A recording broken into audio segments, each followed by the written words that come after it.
Finally, Yeah, good morning, everyone. Hope I'm audible and everyone could see my screen here. Am I audible and you could see my screen here, guys? Everyone? Okay, nice. So, where are we? What are we discussing? I think in the last class we are into the CSS3. We are looking into the flex containers we have seen, like if we have multiple same type of elements to be rendered either in the form of column wise or the row wise, we go for this display flex container, and we have seen like what are the properties through which we can control the flex containers and the flex items, right? So those things what we have covered. So at the same time we have even talked about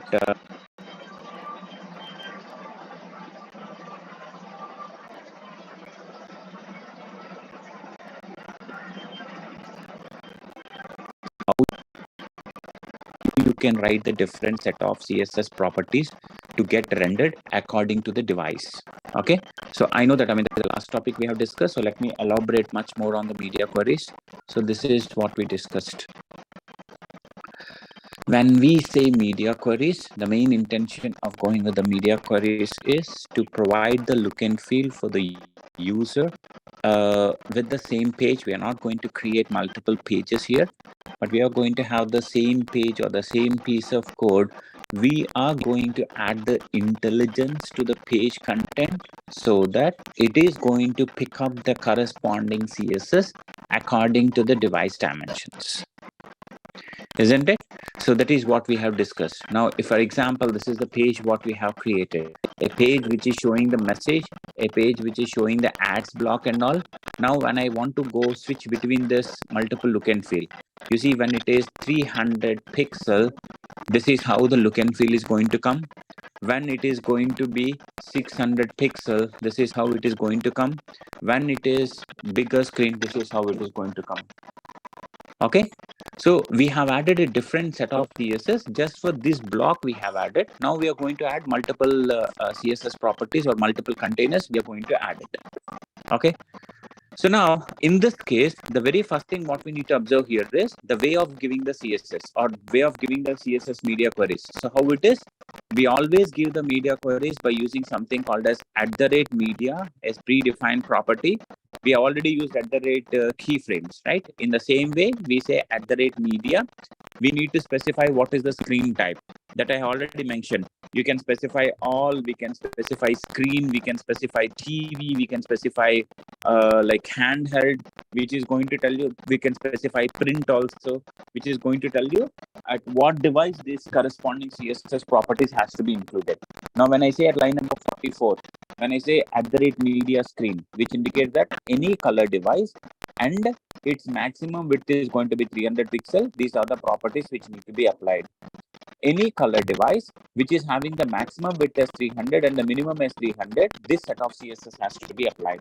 This is what we define under the media queries, and that is how it is getting reflected. Now, my another requirement is, you see, when I go with this Control-Shift-M, when I say it is a mobile screen, my requirement is, see, in the mobile screen, I don't have too much of space where I could even accommodate the ads block. I completely want to hide this ads block when it is mobile screen. You know what I can do? So where is my ads block here? So I take this ads block, copy this guy. I go to the media query. This is the mobile guy. Now I say ads block, say something called as display none. That's it. Now when I save this guy, come back to the browser. Once we reload this guy, you see when it is a mobile, you can't even see the ads block. When it is a tablet, you can see the ads block. When it is a bigger, you can see the ads block. That's it, guys. Adding the media query is very simple part. You just need to know how the look and feel has to come for so-and-so device, and you just need to define the device dimensions, and you need to add the look and feel accordingly. Okay. Now, let us create a simple navigation bar, guys. You would have seen in most of the pages, the navigation bar. We have already seen this guy, right?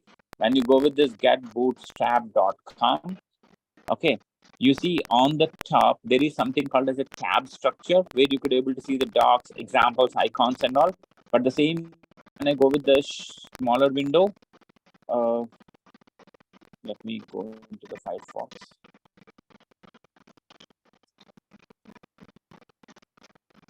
When I say Control Shift M, you see when it is coming to the smaller window, you don't see the tab structure. Instead, you see these type of icons. Okay, this type of menu bar. I want to create such type of thing using my own custom CSS.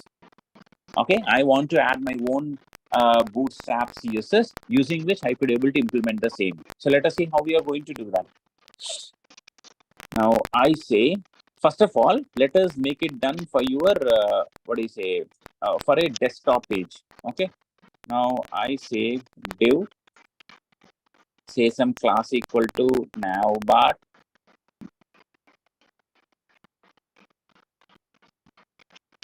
Okay, under that, I would like to put some icon for this. I will say some image tag.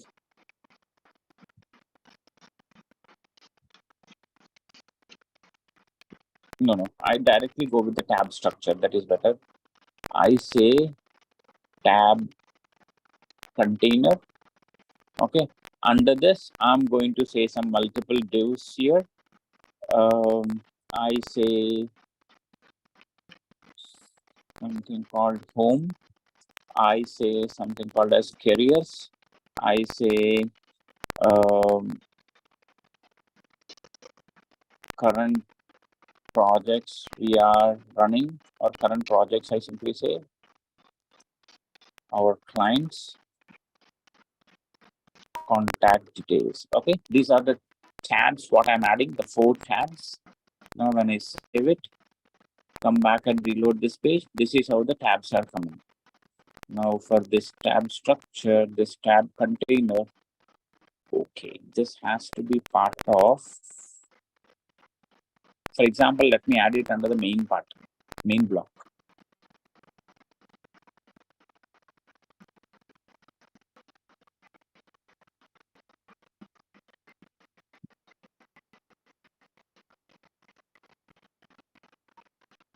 Okay, this is how the tabs are coming.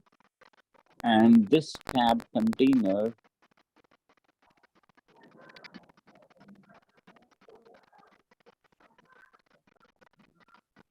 guys, if you're not talking, please go in mute. Don't unmute yourself.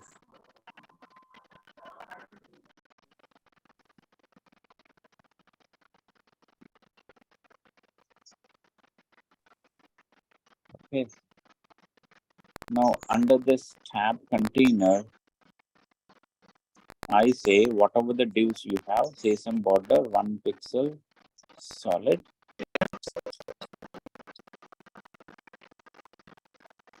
I say padding of 5 pixel, margin of 5 pixel. Save this guy, come back and reload this guy. This is how it is coming. Okay, but now my expectation is I would like to render these guy in the form of row wise. Okay, I want all this home, career, something has to become in the form of a row wise. So how do I go for that, guys? If at all I have to show it in the form of row wise, can I simply say this parent tag should be display flex container? Whenever I say the container as a flex container, automatically children will become the flex items. Okay, now when I reload this guy, you see things are automatically coming in the form of a row wise. See how simple it is. I'm not using any CSS floating property or such things. Okay, directly this is how we add it. Okay, and one more thing what I can do is I can make this guy as position.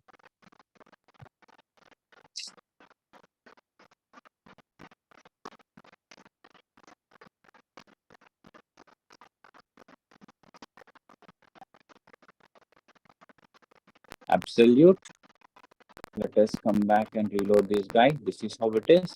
And this guy, the block container,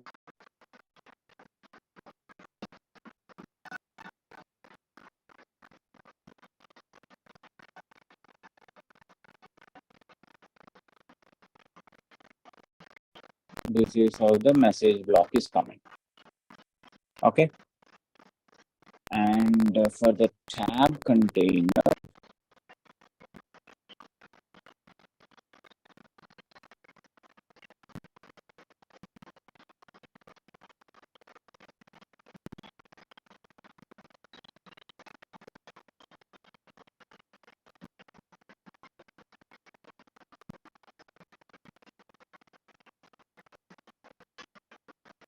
this is how the tab container is coming. Super fine. And now when it is a bigger screen, this is how it is coming. I simply created a tab container. Okay. Under that, I have some list of menu navigation items.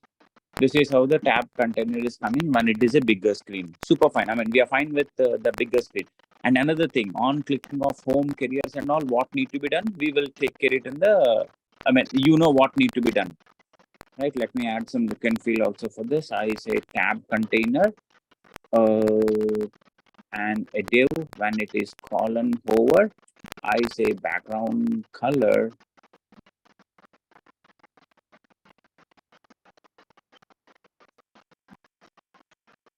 say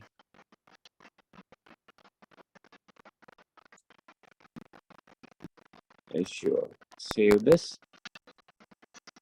Come back and reload the page. Now when I'm also on this is how it is coming. Let me change the cursor also.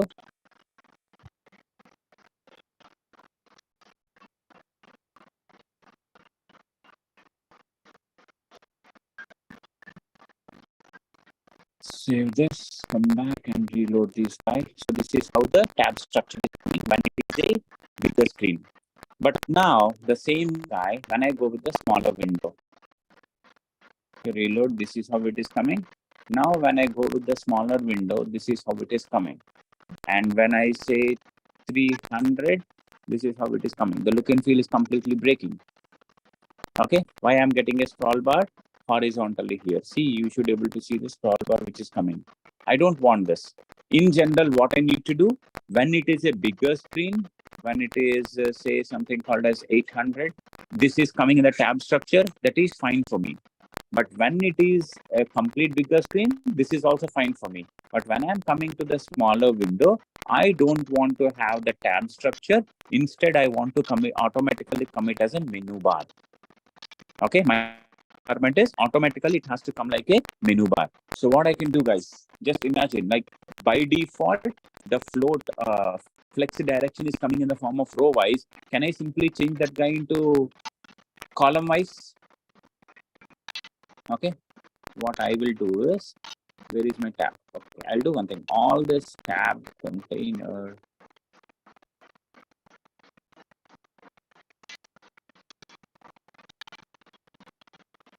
Cut it out. Keep everything other than media queries as a separate part. Okay. Now I say the tab container is the one which is coming as a flex container, right? Now I say when it is a mobile device, we know how do we make the column wise to tab container. I say flex hyphen direction as column wise. See, whenever the width is going to be 300, I'm making the flex direction as column wise. Now once you come back and reload this guy, you see when I'm going to reload it, automatically this is coming in the form of a column wise. Super fine. But the thing is, do you really see the menu bar load of the page? No, see here, when it is bigger screen, it is coming in the row wise. When it is smaller screen, this is coming in the same way. That is fine. But my requirement is, do you really see the menu bar automatically open? No, menu bar has to be closed automatically. Now I simply say display none. Now when I save it and reload this guy, on load of the page, it is empty. Then how do I open the tab structure now?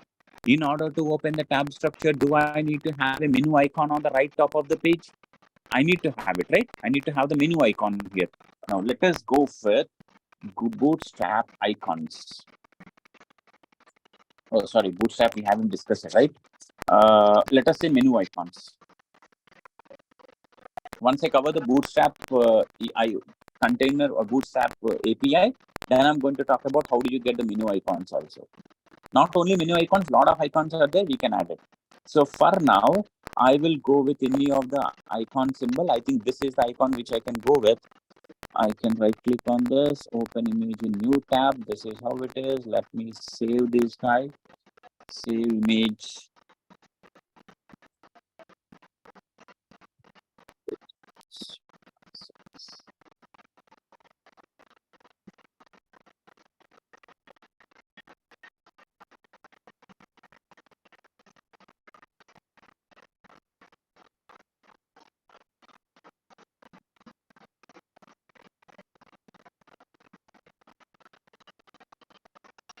Okay, now I will say here, let me put some menu icon under the header bar. I'm going to use some img tag. src is under images folder, under that menu icon is there. Okay, let us control the css also here. I say header, under that img tag is there. Width is going to be 50 pixel. Height is going to be 50 pixels. Save this guy. At the same time, text align right side. Okay, now once I reload this guy, this is how the icon is coming. Now I can say this guy as position, not relative, absolute, I can say. Header guy,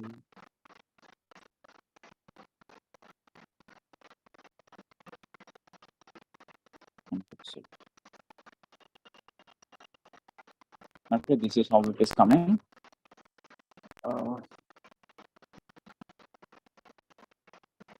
I think 50 by 50 is also too much. Let me make it as 40 by 40.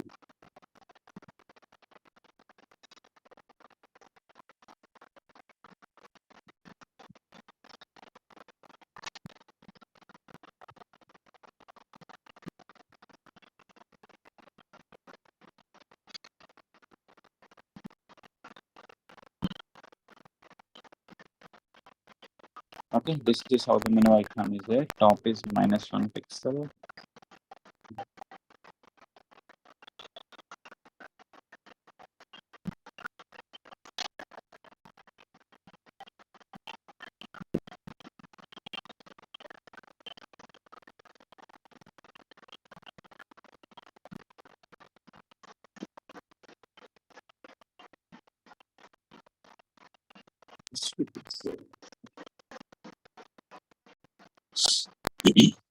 Save this guy, come back and reload the page. This is how the menu icon is being displayed on the page.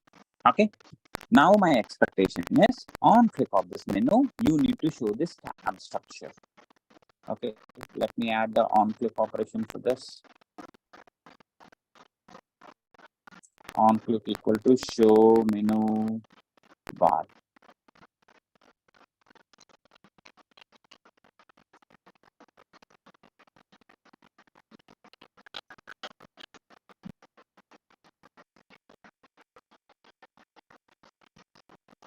Okay, so what I need to do is tab container, right?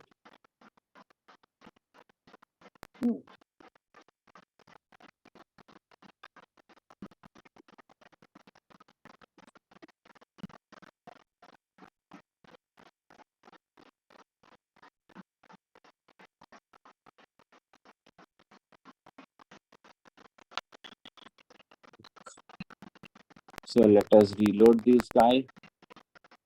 Okay, one more thing is let us go into the mobile version, reload this guy. Once I click on this guy, the menu bar is there. Once I click again, I click on this, then it has to be hidden automatically. Then what should I go with?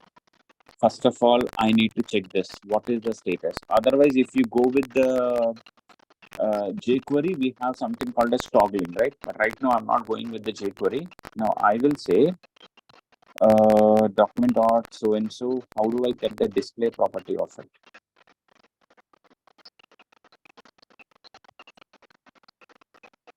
How do I get the toggling? Document dot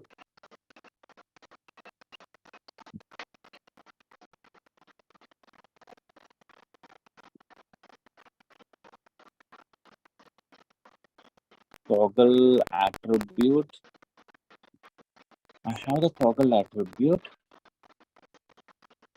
qualified name, but here display is not an attribute, it's a property, CSS property. Let us see whether it is going or not. Display, no, it doesn't work. Toggle attribute instead of this dot get child.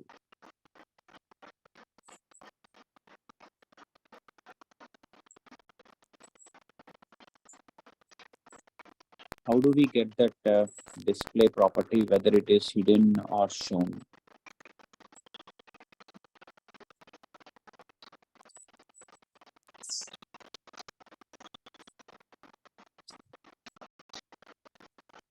Can anyone tell me how do we get this?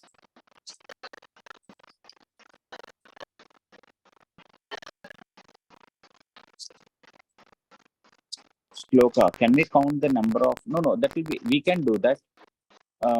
We can do that, the number of counting and all, but that will be too much of coding, Shloka. We need to say, okay, whether I have opened or not true. If it is closed, false. That is unnecessarily. Extra piece of code it will be. I'm saying like whether it is already displayed or not displayed. If we could able to find out that guy based on a condition, I can simply hide it. Sriram, get attribute. Sriram, the get attribute is for attribute, but I'm talking about the CSS property. If it is get attribute, if it is ID, class, etc., then you can simply say get attribute. But here I'm not talking about the attribute, right? We are talking about the CSS property.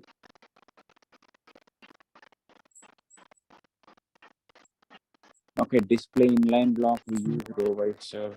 Now, how do I get a CSS property value? Find out dot get how to check whether it is enabled or disabled. CSS JavaScript to check element display dot.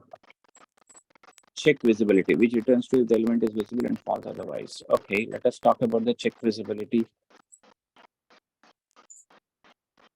Check visibility.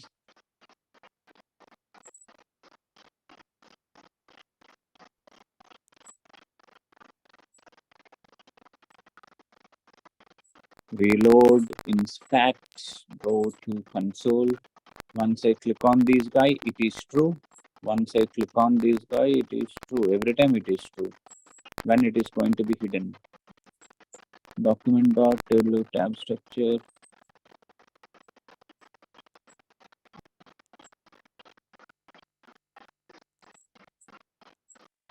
Okay, now when I refresh this guy, I click on this. It's always true. I want the visibility to be hidden by default.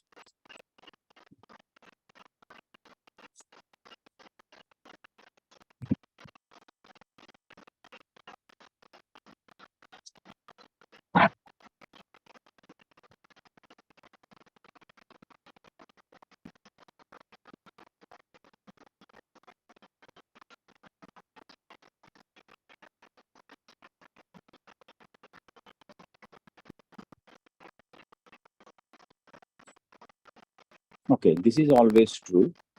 But in this case, why my debugger tool is not? Go to console. Now, once I click on this, it is false. Yeah, this is good, right? Once it will be false and later it will be true. On load of the page, if I click on this, it is false. Later, if I click on this, true. Yeah, this works, right?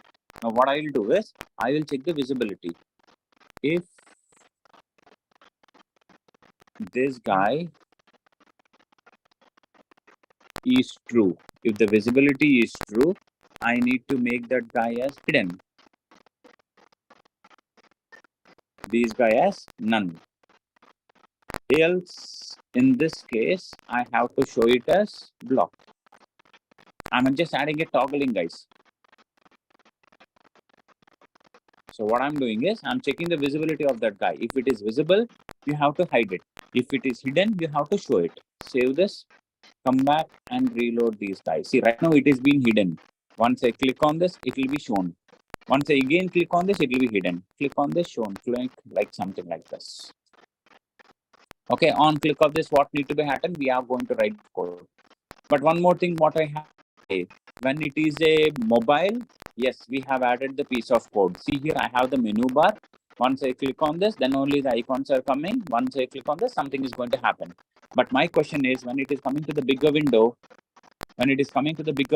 why do you see this menu icon? I don't want to see this menu icon.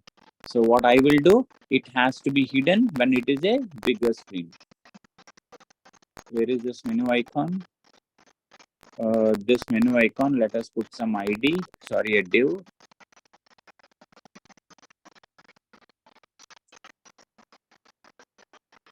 I say class equal to menu icon. And this menu icon will be display none by default.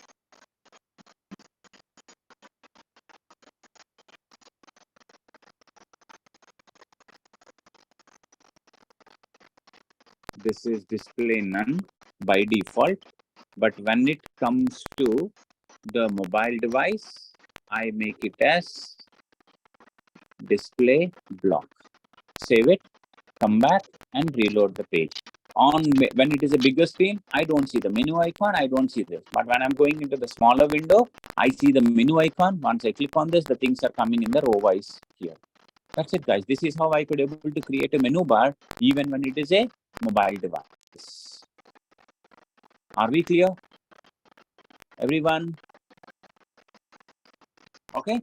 This is how simple we could able to implement the this menu icons. Okay, why this guy hidden? Okay, this is how simple we could able to implement the media queries. So this is would have been implemented even in your Bootstrap. You see here, whenever by default they're having this bar with some like a tab type of structure. When it is coming to the mobile device, how it is automatically turning into menu bar or like menu icons or like with the with a responsive part. They have added the CSS in such a way when it is mobile, what need to be controlled. When it is tablet, what need to be controlled. When it is desktop, what need to be controlled. Okay. So adding the media queries is very simple, guys. The only thing is we just need to know what is the look and feel. And you see under a single media, what all I have added is I have grouped list of all the classes. What all the classes which need to be added for the particular device, I have grouped all of this. So all the CSS from line number 74 to line number 90 will only be considered when the max width equal to 300. All the CSS which is being defined from line number 24 to 96 will only be considered when the maximum width is 600 and the minimum width is 300. So this is how you need to define the set of CSS properties for all the different dimensions of the devices. Okay. You know, like, I mean, internally, you may ask me a question, boss, we are going to support some hundreds of devices, right? Some 4 inches mobile, 5 inches mobile, 11 inches tablet. There is a TV, there is a projector, there is a desktop, there is a laptop, hell lot of devices are there. Do you think that we are going to define the CSS for each and every device like this? Obviously, there is no option for you.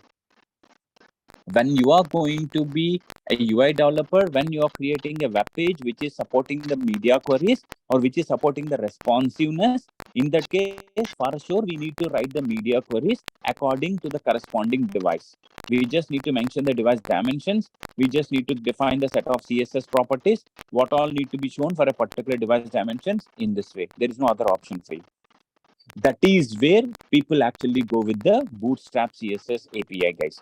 Bootstrap is one of the CSS API using which what we could able to do is it is actually giving some set of CSS classes. Those all classes can be directly applied to the particular elements, and those all classes they have already taken care of applying the CSS according to the device. That is what your Bootstrap API is. If you go with the Bootstrap, being a developer, you don't need to take the pain. Now, if you see just for handling 2 devices, adding the 2 devices is only for one device you have added the menu bar. Okay, we are adding the menu bar only for the mobile. To just add for a single device, we have added some set of CSS properties. But what Bootstrap will say, I have already created that menu bar. I have already given the set of CSS properties. You can simply take that properties and just apply to the container. It automatically uh, takes care of the responsiveness.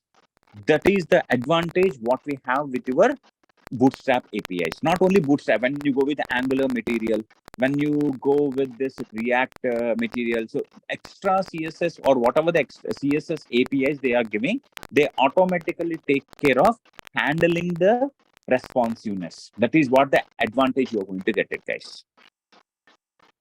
Are we clear?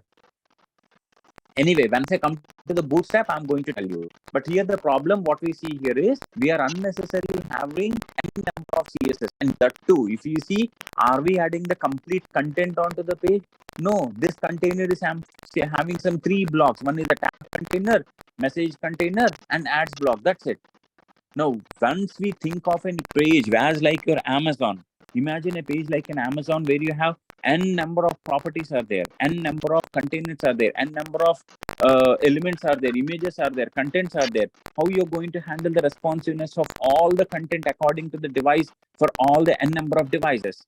That is where we actually go with the external CSS libraries, Bootstrap libraries. We go with like Angular material libraries, React material, lot of libraries we go. The only reason is we don't want to take care of the responsiveness. We want to depend upon the third party APIs where they are going to take care of the responsiveness over here.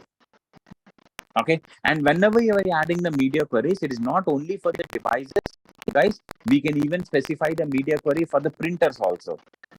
You see, for example, right now what I have done, I have applied the media queries for the device which is having the width of 300. I have added the device for with width of 300 and 600. Now, say for example, I'm giving a printout of this. See here, when I'm going the control P here. When I'm saying control P, I'm going to give the printout here. Once you see when the printout, I see online shopping app, menu icon is coming. Like this bar is also coming. This icon is coming. I mean, everything is coming, right? Boss, I don't want to show the menu icon when it is a printout. When it is a ads block, I don't want to show the ads block when it is a printout. How do I hide that guy? You see what I'm going to do? We can specify the media queries even for the printer. I can say media. Okay, I can say media, something called as print.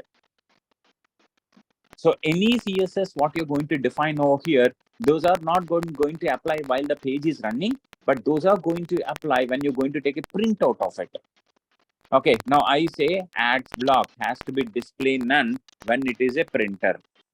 See here, I say display something called as none. Now when I save this guy, I come back to this guy, where it is. Okay, when I'm going to reload this guy, ads block is still shown. But when I'm going with the control P, I'm going to give a print option. When I'm giving the print, do you see the ads block is coming over there? Not at all. So we can give the set of CSS properties, not just only for the content what is being shown on the page, but for the content which is getting printed on the paper. On the paper, whatever the message you're going to get it, we can even control the look and feel of that guy too. Are we clear, guys?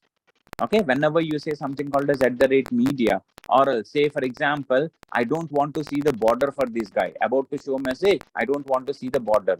Then what I can say? I can simply say, where is that guy? That is a message block, right? So message block, I will define the CSS. I say message block, I say some border, none.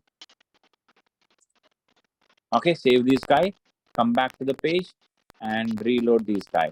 You see the message block is getting the border. Yes, I'm getting the border. But now when you go with the print option, you see in the preview, you could see that the border is not coming for that. So the set of CSS properties, what you have given is not getting applied on the page, but when it is getting printed on the paper, you could able to see the CSS properties getting applied. You can see the real-time example, guys. Have you ever tried taking the printout of your Gmail content? Whenever you take, whenever you go for interviews, people will ask you that, okay, take the printout of the mail. So when you're going to take the print of the mail, you see that the mail content will not be the same look and feel as it is what you see on the web page. There will be a different look and feel. There is a better look and feel on the paper. So how come it is coming like that? So they have added the CSS, which will be applied when you're giving the print for the particular page. Are we clear with this? Media queries at that print here. Everyone? Yes, no? Everyone, guys. Are you clear with this?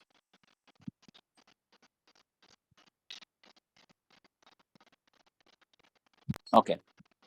So this is what your media queries, guys. As I said you, I mean, if you are clear with this way of defining the CSS, that's it. I mean, your expertise is the media queries. Okay. And one more thing, what we have is, you may ask me a question.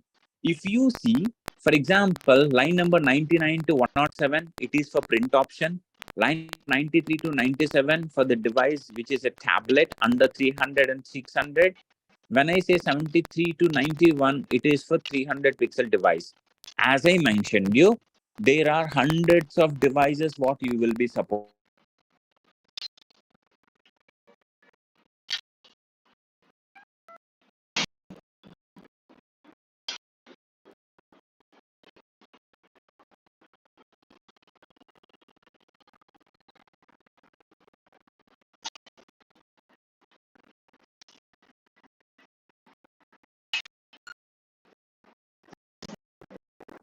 Under this, I can specify the minimum width is going to be, say, some 300 pixel. Okay, I say maximum width, say something called as 600 pixel. When you define a link tag, something like this, what I can say is something called test.css. So using the link tag also, we can specify the media dimensions, so that this corresponding test.css will only be picked up when the minimum width is 300 and the maximum width is 600. In the same way, we can define another link tag, say something called as mobile.css, and the minimum width is going to be something called 300 pixel, not the minimum. It should be maximum width is going to be 300. So in general, in our real time, in my day-to-day life, right, what actually we do is, I define different CSS classes for different devices. I say, boss, this is the page which is for TV. This is the page which is for a tablet. This is the page which is for a mobile. I define different CSS, and I use the link tag itself to include the corresponding CSS with the corresponding media dimensions. So you don't need to specify @media. We can directly define the media at the link tag itself, so that you have a different files. When you're working with the mobile, you only work with the mobile.css. When you work with the TV, only tv.css. When you're working with the projector, only projector.css. So it is recommended to go with the individual CSS file for individual devices. Are we clear, guys? Okay, Archita, that's a good question. What about the orientation? So she's talking about, boss, what if the orientation is portrait or landscape? We can even specify this, here I can say, and something.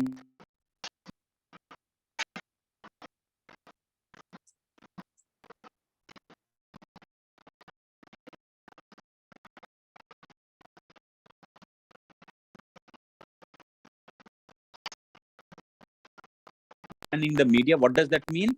Boss, when your device is going to be a color screen and its maximum width is so and so, and its orientation is landscape or portrait, you can mention. You can even check that when in your Mozilla debugger tool. You see here this guy, see here the rotate preview. So this is how you can shift between the landscape and portrait also.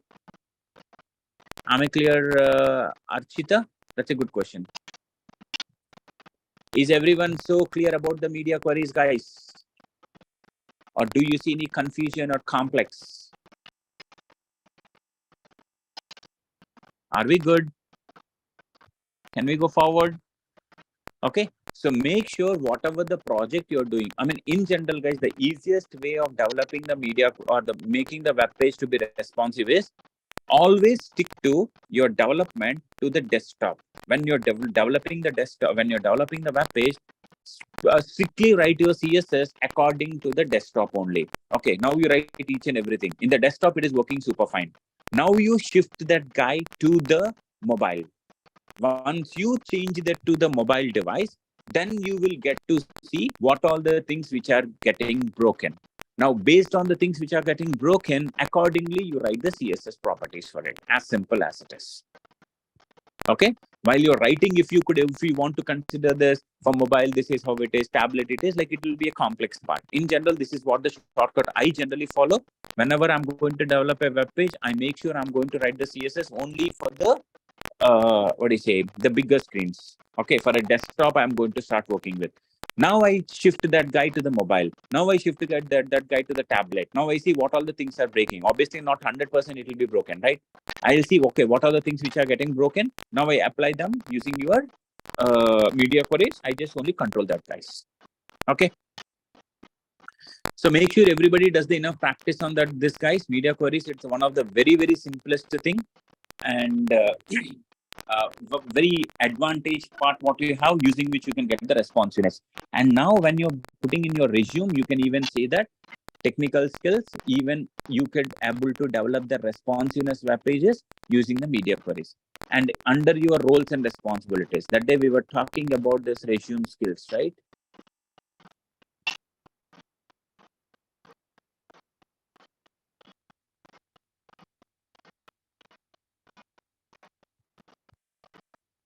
Come on, where is that guy? I have added too much of content that day, right? Haven't I saved it?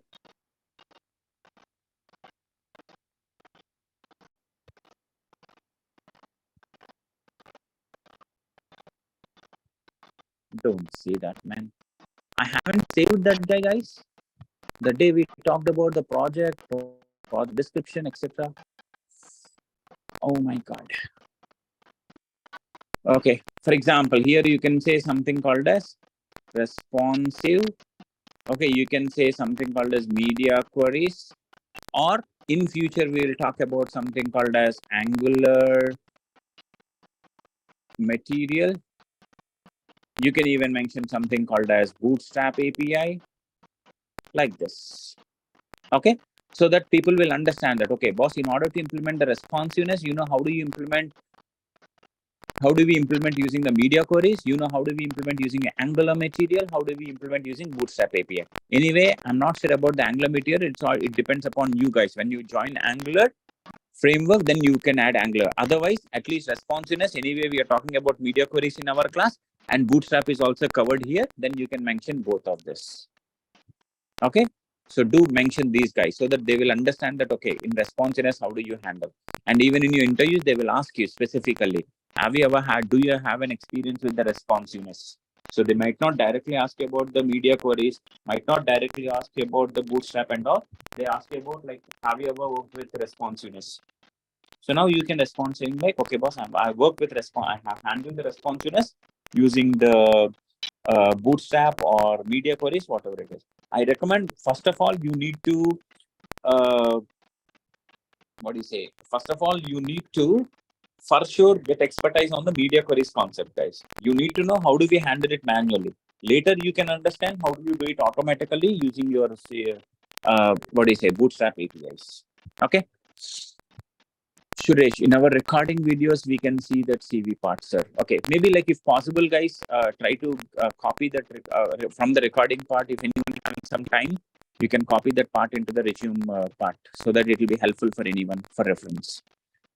Okay, Nitish, how to get the logo or image on the web tab? I mean, when we open the page, we can get the logo for the web page. How can we add that pic or logo?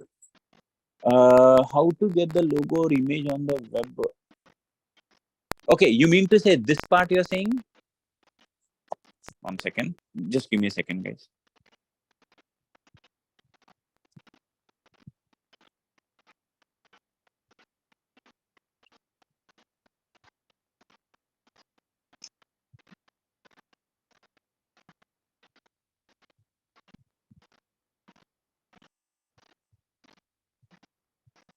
Yeah, sorry, guys.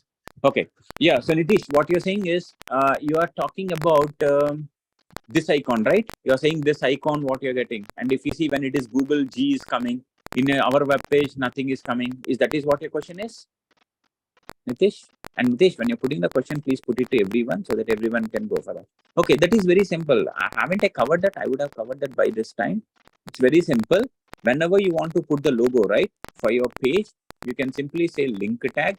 And under this link, instead of REL, make it as something called as icon. You're going to add an icon. And these icons are actually the fav icons, we call it as. Okay. And under the href, you can simply specify the icon.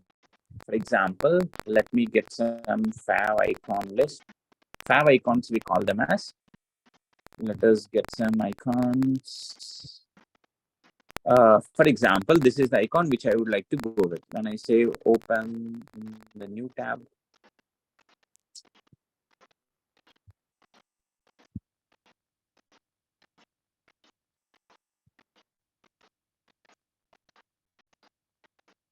okay, so this is the icon which I would like to add. Now, when I come back here, go with the link tag. Icon is equal to so and so, href equal to so and so. Now, if you save it, come back here, and where is our page? Once you reload this page, you see here the icon is getting changed. That icon, we call it as fav icons. Just to use the link tag. Earlier we were using the REL style sheet. Instead of style sheet, you simply mention it as icon. Under the href, you can specify the image path. Either it is local or global. Are we clear, Nitish? Okay. Any more questions up to this, guys? Okay, why hosting doesn't work with the class? Why hoisting? Okay, you're talking about hoisting, Rohit? Work with class. Why? What do you mean by doesn't work with the class? And if you see, class is not a declaration, right? Why should the class should work? Why should class should work? Because when I say hoisting, only the variables, what are we declaring using the var keyword or let keyword or the const keyword? That is all will work with the hoisting, right? When I go with the class, class is not a variable declaration, right, Rohit? That is the reason it doesn't work. Are you clear, Rohit? Okay, yeah, guys, when you're putting the questions, please, what do you say? Please put it to everyone. It is not like to me.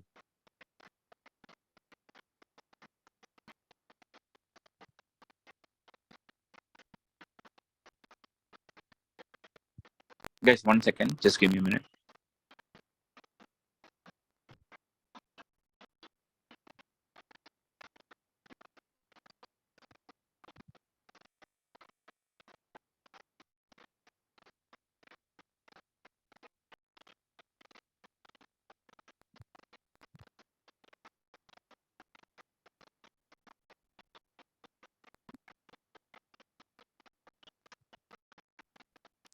Okay, sorry, guys. Okay, Rohit, your question is done. Sriram, what is font face? Sriram, font face, right? I mean, it generally used to apply the font type of the complete font type or the font color for the complete page content. In general, by default, your body tag is following one different font. Now, if you say that, boss, I want to control the font type or font size of the current page, then you can simply make use of the tag, something called as font tag here. There is something called as a font tag. For that guy, we can simply mention something called as face as an attribute here and specify what is the font family. Say something called as Arial, okay, or Caliber. Like, I mean, you can just mention like whatever the font. So by using the font tag, you could able to control the by default font, whatever it is coming, or by default body tag is going to have its own font family, font size, and its font color. Am I clear, Sriram? So font is the predefined tag, face is a predefined attribute through which you could able to specify what type of face or what type of font family you would like to apply for this. Next, Sunil, what when modulation is done, then hoisting is applicable. Is it modulation you're talking about, Sunil, or modularization? Modularization, right? You mean to say when you're defining the functions, then is the hoisting is applicable or not. Is that what your question, Sunil? Yes, right? Obviously, it will be applicable, right? Only when you implement the modularization using the var keyword. Now, when I say something called as a function, say something called a sample, here in this case, modularization is there, but still hoisting will not come into the picture. Why so? You're not using the var keyword. But when I say var, say some sample, here if I define this function, here you are using the modularization, but at the same time you're using the var keyword, then the hoisting will come into the picture. Clear, Sunil? Next, Rohit, can you tell me what is regular expression? Guys, I think we discussed about the regular expression, right, in the class? Did we? Or I haven't? Everyone, I have discussed, I have shown you like how do we open the regular expression, how do we add some patterns. Yes, right? I mean, maybe you can tell me the date when it is. Maybe Rohit, that day we had a good enough discussion on regular expression. Like how do we add the pattern? I haven't discussed completely. I asked you guys to go through the web page, but I have shown them some examples like how do we select the numbers, how do we select the characters and all. Maybe you can come up with the date. I can help you in providing the recording of that so that you can go through with that again. Okay. Fine, guys. So, guys, I will pause it for today. Okay, we'll meet again back on tomorrow. As I said to you guys, today evening, I'm coming back to Hyderabad. So, I may not be able to take the class tomorrow. So, from Wednesday, it will be back again as it is, like with our offline and online classes. Okay. Iris, boss, what is TypeScript? TypeScript is one of the language, Iris, as like your JavaScript, as like your other languages. TypeScript is also one of the scripting languages. Only difference between the TypeScript and the JavaScript is TypeScript provides an option for you to define the data type of the variable. You see, for example, the main problem what you have with your JavaScript is, you see, I say something called as var age. Okay. But I say age is equal to something called as 90, that is valid. But I say age equal to something called as some Krish, then it is completely invalid, right? Age is equal to Krish is completely invalid because why you're putting a string inside a variable? That is where the problem is. Now to avoid this is the problem what you have in your JavaScript. When I say var, anyone can put any type. But when you go with the TypeScript, you know what I will say? I will say age colon something called as number. This is how you're going to put inside your TypeScript. Type, the name itself specifies. You could able to define the data type of the variable before initializing the data. So that helps the user so that is strict. I mean, the type is going to be strict over there. There is no way you can change the data type of that variable. When I say age equal to 90, that will work. When you say age equal to some value, some string value, it will simply throw you an error. That is the main difference between the TypeScript and the JavaScript. But yeah, someone is mentioning TypeScript is the superskit of your JavaScript. That is the reason you can take the JavaScript code and make executed within the TypeScript also, whereas your TypeScript cannot directly get executed within the JavaScript compiler. Okay. TypeScript is the superset of your JavaScript. Are we clear? Okay. Yeah. Have a good day and bye for today, guys. And do the enough practice on this. I'm still pending with the display grid system under your media queries. Maybe in the next class, I will cover that. Then I will start looking into the Bootstrap part also. Okay. Bye for today, guys.